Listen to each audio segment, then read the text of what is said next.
The fun thing here is the names are not that mysterious. You have finite games and you have infinite games. Finite literally means something that ends at some point. Infinite means something that does not have an end. It goes on forever. Now, since this is game theory, you should know that in this context, everything is a game. Everything in your life, including your whole life. And some people do suggest that you should see everything as a game no matter what. Everything. And all of the conventional games like a game of chess, baseball, football, all of them are finite games. Infinite games are a little broader. Alright, now some of the fundamental differences between finite and infinite games. What you need to know first is I will not be talking about the conventional games as examples, as all of them are finite games. We all know that finite games have an ending, and infinite games hypothetically should never end. The goal of playing a finite game is to end the game and be the winner over others. And the goal of infinite games is to keep playing the game and, depending on the nature of the game, try to make sure everyone else is not suffering after you keep gaining small advantages. For a finite game, there is usually a winner and one or more than one party that is going to lose. But for infinite games, it is possible that one party is doing better than the other, but there is also a possibility that all of the parties in an infinite game can coexist peacefully. And nobody will have to be the loser in anything. There is no such thing as an eventual winner in an infinite game. That is because the game will not end, ever.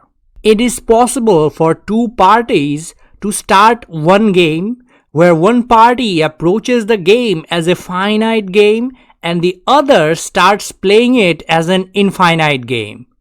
It is actually valid in the case of international trade, where one country might try to defeat another country by putting all sorts of trade barriers and try to be more economically solvent than that specific country. On the other hand, the other country might approach the game as an infinite one and recognize that there are a lot of players in the game, and they can just keep trying to get a little better than before as time passes by. I am not giving any real life examples for this scenario. Nope.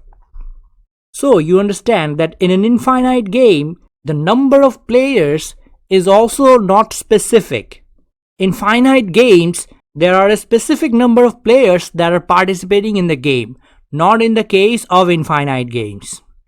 Another thing, there are some fixed set of rules for finite games that the parties need to abide by. But for infinite games, you can be creative with the rules, because there are no real agreed upon hard and fast rules. Next point. There can be a lot of finite games inside an infinite game. Example is needed. Let's say that the infinite game you are going to play is the game of staying healthy. Alright? There are no hard and fast rules over there. And it does not end anywhere. You have to put a constant effort in order to be a little better than before and stay at a reasonably healthy level. You can start going to the gym to get healthier. You can start counting your caloric intake to get healthier. You can start a very strict diet regimen to get healthier. Anything goes in the infinite game of getting healthier. That is the infinite game. But for a small finite game example, let's say that you are going to walk outside for 10 minutes every single day for 30 days. There is the rule for that little game. Walking 10 minutes, 30 days straight. If you can do that, you win. Then you can increase the time you walk to 15 minutes, then 20, 30, 40 and whatnot. That is a finite game which is going to fall under the infinite game of getting healthy. Another finite game, a little harder than the previous one, can be to lose 10 pounds in a specific amount of days or gain 10 pounds in a specific amount of days. Another finite game inside the infinite game of being healthy. Remember the goals of winning versus keep playing. Well, if you gain 10 pounds in 6 months, you are going to win your small finite game. And for the infinite game, if you can successfully stay healthy, well, then you will be able to stay healthy a little longer. And isn't that the goal? If you start studying a subject to pass an exam, you are participating in a finite game. Exam passed, excellent, game over. But if you are studying a subject to understand something better and try to improve the quality of lives of everyone around you from your knowledge, well, then you are participating in an infinite game because there is no limit to it. You can keep studying and keep trying to make people's lives better. I hope you understand the topic by now. There can be other examples of infinite games as well. Some will say that your whole life is an infinite game where there are some rules but a lot of flexibilities about what you can do over there. And if you have any questions about the topic, you can comment below and ask away on what you would like to know about this topic. There are other videos on my channel related to the topic of game theory. You can check them out if you want to. And if you want to support me directly for the growth of this channel, you can go on Patreon and support me over there.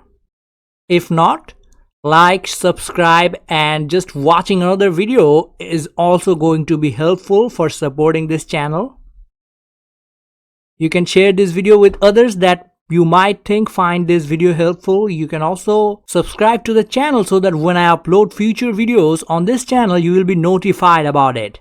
I will be posting videos every Mondays and Thursdays for this entire year, if everything's alright. The next video will be on the topic of statistics, and I will likely talk about correlation and causation. Now for the small bonus, Nobel Prize in Physiology and Medicine in 1908. It went to these two people, Ilya Ilyich Mechnikov and Paul Ehrlich. Again, sorry for my pronunciation. They worked on our understanding of the immune system. Nowadays, we all know that there are white blood cells that work to protect us from a lot of things, and also our immune system can form antibodies to fight other stuff. Well, he found out about the white blood cell thing and he found out about the antibody thing. I am overly simplifying this. You can find out about them if you want to in details, but this is a bonus section after all. And this is the official end of this video. Thank you so much for watching. Alright. I hope you learned something new today. Take care of yourself and goodbye for now.